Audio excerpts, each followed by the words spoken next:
What's going on, everybody? Welcome to the Birds vs. Boys YouTube page. If it is your first time here, thank you. Welcome to the family. And make sure you head back to the homepage and smash that subscribe button. Aiden, we're over 500, but we need more and more. If you are a loyal follower, we appreciate you as always. And make sure you're following us everywhere social media is. We're there, Birds vs. Boys Pod, and anywhere you listen to your podcast, we are there as well. But why are we here right now, Aiden? There have been 2 championships recently, right? Denver Nuggets win the NBA championship. Golden Knights win the NHL Stanley Cup. Got us to thinking. It's June. There's not a lot going on. There's submarines. There's not much more happening. There's a lot of drunkenness at both parades, right? And parades are always fun. So we were texting back and forth and thinking, all right, how could we incorporate this into our football podcast? Ding, ding, ding. We are going to rank the top 5 players on the Eagles or personnel and the Cowboys who we think if they won the Super Bowl this upcoming season, who would be the most belligerently drunk having the best time at the parade, correct? Correct. I would also like to say, I think about this topic pretty much every commute that I make.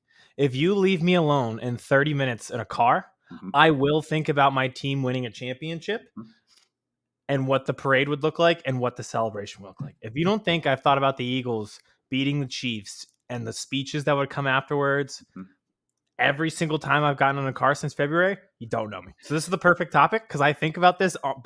Leave me alone with my thoughts and I will think about getting drunk at a parade. I was obsessed with Jokic when he was up there. He's like, I want to stay on parade. I love parade. After he's like, I gotta go fucking home. That was funny. He's like, no, I have to go home. He's like, I gotta get. But their coach was belligerently hammered, and it was hilarious. Yeah, see, that's the other reason the Sixers could have won. Like Doc Rivers would have been miserable. Nobody would have enjoyed him. Nope. I think they would. This upcoming team, if the Sixers won, I think would be a little bit more fun. But yes, we are going to go 5-1. Everybody's going to have fun, right? Everybody's, for the most part, going to be drinking on both teams if they win. But who would be the most fun, the most drunk, and possibly give the best speeches? So, Aiden, I will let you go first for number 5. At 5, I have Darius Slay because I don't even think he needs alcohol to have a good time. He's constantly just you hear him on every single social media video that they post. He's always involved. He's always doing something fun in the locker room. He's he has a huge internet presence as well. He's constantly talking, constantly sociable. Add a little alcohol to that, I think he would have the time of his life. Like, he just loves social elements, and parades are the biggest social element that you could have. And I think his wife would actually make like Jell-O shots for the entire city and bring them to the parade and just hand them out. She'd be throwing them off. We'd be throwing beers up to them, and she would be throwing like Jell-O shots, her banana pudding, like off into the crowd. So that would be a good power couple to have at a parade. They would be fantastic. Yeah, well, I mean, you put Slay on. I think it should just be Slays. Slays, yeah, that's good. Yeah, I like that better. The Slays, not just Darius. The entire family, both of them. 5 for me. It's CeeDee Lamb, a player you and I both love. I could just see him just balling out, right? Having a good time. We haven't really seen his personality too much since he's joined the league. I think his biggest personality moment was on draft night when he took the phone away from his girlfriend. He had the 2 phones. But I think it would be the time that he would let loose. He would let the dreadlocks down, and it would just be balling out in Dallas for CD. Love that, and I think he needs that moment because he needs a viral moment that isn't snatching his cell phone. Yes. Yeah, that was COVID. The COVID year was just a simulation. Yes, everything that happened. It wasn't real. Was not real. At 4, this might be an intriguing one. I have Nolan Smith. So, again, like Slay, a very sociable guy, a guy you're constantly hearing about. It just seems like he has the most upbeat personality. Another guy that probably doesn't need alcohol to have the time of his life. And it seems like that super competitive guy. I see him being the guy who gets off the float to kind of run around with the fans as it goes, hop on the police bicycle, everything like that. That seems like his vibe. Add a little bit of alcohol. Again, another guy just like Slay, time of his life. and he's young, right? It would be Yeah. his first year in the league, and he would just be like, "This is fucking great." Yeah. But Georgia guys, all they do is win. He'd be like, oh man, we have to go to another fucking Yeah, parade. This is like the yeah. third one All in right. 3 years. Well, I'm getting bored of this. yeah. Huh, I guess here we go again. Yeah. Number 4 for me, it's Demarcus Lawrence. Same kind of thing. D Law is always down for a good time. He is always there to party. I think he would have between the time the Super Bowl ended and the parade started, he would have custom chains made for the entire defensive line. The Hot Boys chains would be out. He would be definitely 100% on the first float in the front with the Super Bowl trophy in his hand. And I could see him actually dropping the trophy. He would be one of those guys so drunk at the front, holding up that the Lombardi falls down. He would just be, oh God. He might actually just make the chain be the Lombardi hanging off a chain. Yes, probably. He could definitely get that custom, Oh, especially in Dallas, oh, Houston, or Dallas. Be like, like hey, that. that's where you get the chains. Yeah. At 3, I have Jordan Mailata because he's just become this Renaissance man. I saw Mhm. over the weekend he was at the Barefoot Country Music Festival in Atlantic City, just singing his little heart out, drinking Yep. with the people. The other week, I saw him physically, like in the food truck, working at his Australian food truck. This guy just lives to be with the people and just Yep. do what, like, he's just this Renaissance man who does whatever he wants, whenever he wants. He would thrive at a parade. He just loves doing these social events. And I know he can put drinks back. Oh, My friend saw him golfing the other day. It was him and Landon Dickerson just out golfing together. And one of the other offensive linemen too, just having the time of their life. He's everywhere. So at a parade, he would be. Then obviously at 6'7", he's going to stick out on parade floats too. He's going to be the main target for throwing beers. he'd be like the Moana guy, just walking down the parade route. Whoever Yes. the Rock played. I could see him like carrying 2 girls too down the parade route, just If on his there shoulders. we had a champion, everybody does like the WWE belt, and I think Bo Allen had it at one point last time. Mailata seems like he'd have like a belt or something crazy going Yep. on. He would be. Oh, yeah, that would be. God, I still can't believe they got him when they got him. Number 3 for me, not currently on the roster, but he'll be there and he'll be drunk and he'll be partying and he's still part of the organization. It's Des Bryant.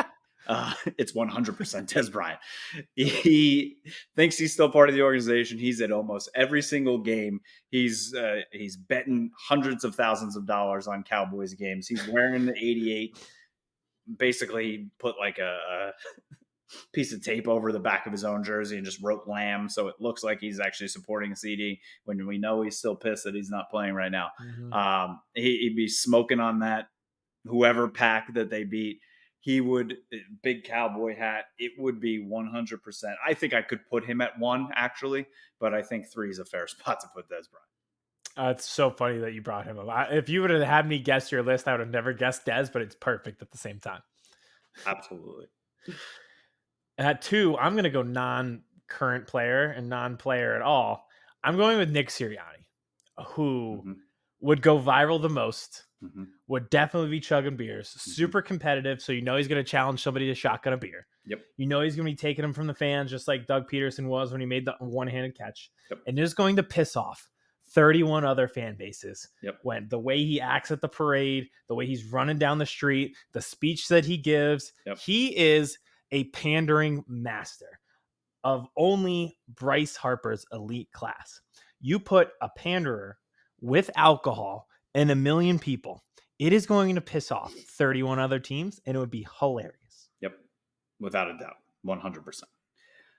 2 for me, it is I would say the vocal leader of the defense, maybe the vocal leader of the entire team. He is always outspoken. He's always arguing with people in the locker room about the smallest things. He's always got a smile on his face, always never afraid to clap back at people, whether it's in person or whether it's on Twitter. It's J-Ron Curse. J-Ron Curse will be, without a doubt, having the best time of almost anybody, except for maybe the person I have at number 1. He will let every single person in the league, in the world, know that he is a Super Bowl champion, that the Dallas Cowboys are Super Bowl champion.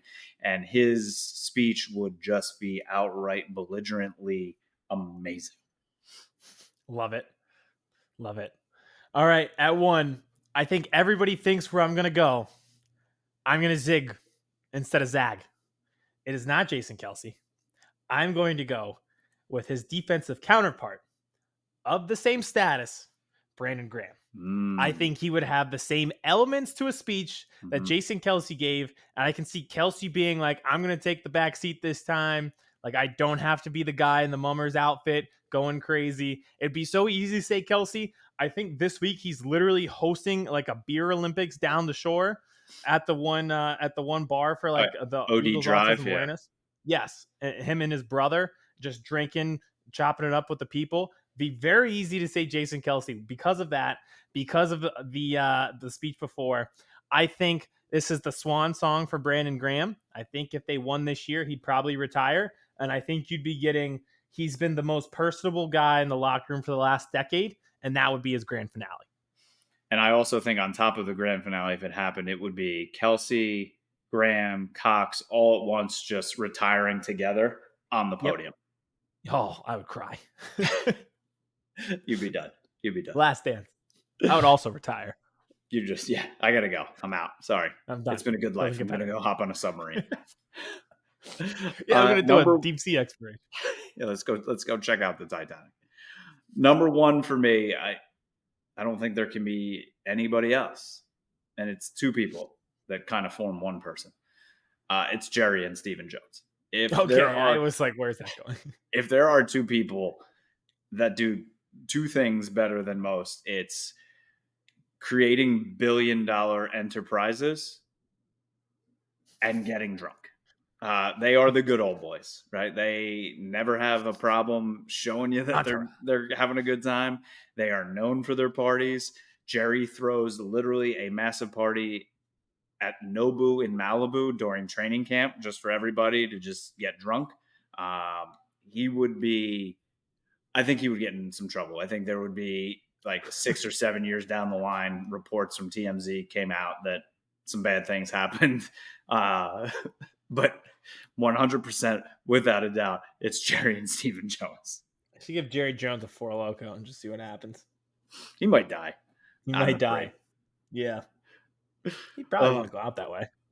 I mean, either way, if I'm watching the Eagles, I would be miserable, but you'd be right. I mean, those guys would be extremely funny to watch. And I think you the same way. If the Cowboys won, you seeing Jerry and Steven up there belligerently drunk, you would be dying. And one caveat, I did leave Micah Parsons off this list. I don't see him. You never see him partying, right? I think he would enjoy it. I think he would just be so like, yeah, we did what we were supposed to fucking do. Okay. I think he'd be personable. He's a very personable person. He'd be out there with the fans. I don't think he'd be belligerent. Yeah. I don't see him like being that type of guy. So, I mean, that's the list. That's the list. 2 strong lists. Again, can't wait to envision this every car ride I take from now until September and then probably even forward. So that's our list. Strong list. Comment your list. Subscribe to the YouTube. We'll be back with our full show. Kevin's got a solo video coming out. I have a solo video that's out. The Chiefs fans are thrilled about it because I talked about the grass again. So a lot of content coming, but this is where we thrive. Talking about the boys, the guys being dudes, having a few beers and winning a few games. Chris Hansen here, and I'm going to need you all to take a seat right over there and check out Birds versus Boys.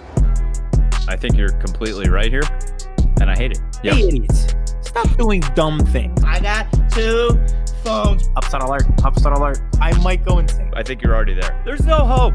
Hope is gone. If this was an AFC North podcast, we'd be done in 15 minutes. Bob Hope. I'm going to drink bleach. That is the team you promised me you were going to be this year. This is the Consciously Hopeful podcast. I'll be watching.